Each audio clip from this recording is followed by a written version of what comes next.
Bonjour.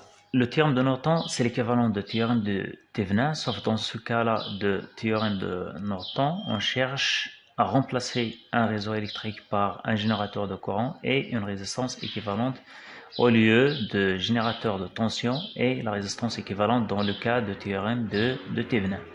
Donc, c'est entre deux nœuds d'un réseau, on ajoute une nouvelle branche. Celle-ci sera parcourue par le même courant que si on remplaçait le réseau par un générateur de courant. Donc, le courant maximum serait égal au courant passant dans un court-circuit placé entre les deux nœuds. Dans la résistance interne serait la résistance de réseau V entre ces deux points. Donc, si on a ce réseau-là, donc on va voir cet exemple. Donc, on a un réseau électrique dans lequel on a ajouté la branche AB. Donc, la charge ou la résistance R4 entre A et B. Donc, on a deux générateurs électriques. Le premier, il a une force électromotrice E1 de 10 volts et une résistance interne de 1 ohm. Le deuxième générateur, il a une force électromotrice E2 et une résistance interne R2. Et on a un récepteur R3 à ion 3 ohms. Et notre charge qui est entre A et B, la résistance R4, est là 4 ohms.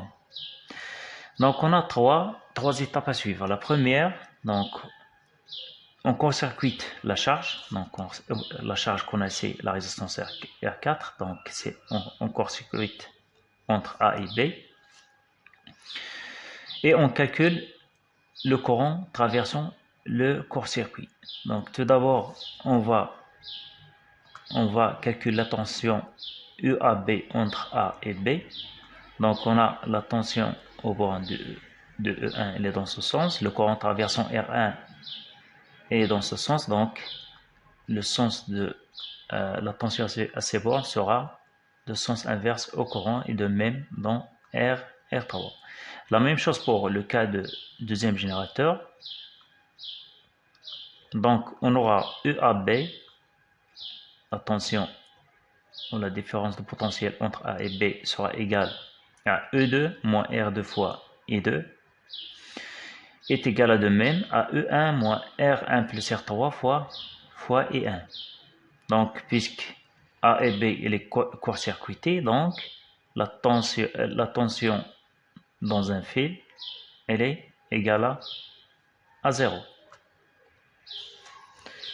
Donc, on trouve les deux courants, donc I1 directement sur I2 plutôt, donc I2 sera I2, E2 sur R2, et E1 sera E1 sur R1 plus R3.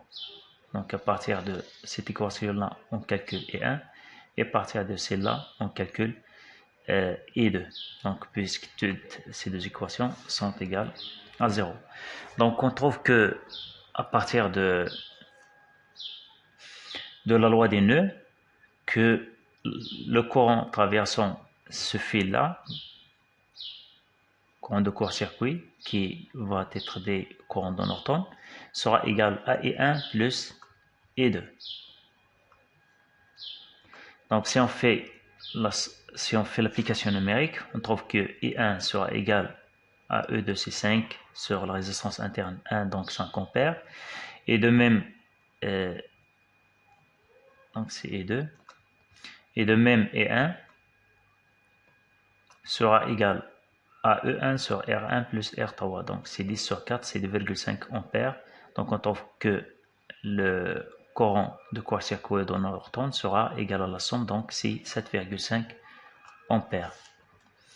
La deuxième étape, on calcule la résistance entre A et B. Donc on suppose qu'on a appliqué une différence de potentiel ou une tension entre ces deux bornes A et B et on cherche la résistance équivalente. Donc si on applique une tension entre A et B, donc on trouve que R2 sera en parallèle avec R1 en série avec R3. Donc la résistance équivalente sera égale à R1 plus R3, donc en temps série, en parallèle avec R2, on trouve, donc c'est R1 plus R3 fois R2 sur la somme des trois résistances, on trouve si on fait l'application numérique, que cette résistance de Thevenin ou de Norton, donc toujours on a égalité entre les les résistances pour le cas de Thevenin et de Norton.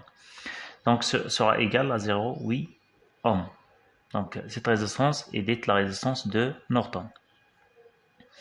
Donc, elle est égale à 0,8 ohms. La troisième étape, on remplace tout le schéma, donc sauf la charge R4, donc entre A et B, par un générateur de courant en parallèle avec sa résistance. Donc on remplace tout le schéma par un générateur de courant ayant l'intensité qui est calculée, celle de EN, en parallèle avec la résistance Rn, la résistance de Norton, et le générateur de courant de Norton. Donc ce générateur débite un courant I4 qui traverse cette résistance. Donc on a I4 qui traverse la résistance R4. Donc on cherche I4. Donc comme celui qui doit être débité par l'ensemble remplacé. Donc on trouve, si on applique le diviseur de courant, donc on aura I4 sera égal à EN, le courant total. Donc il y a un courant qui traverse la résistance Rn et un courant qui traverse R4.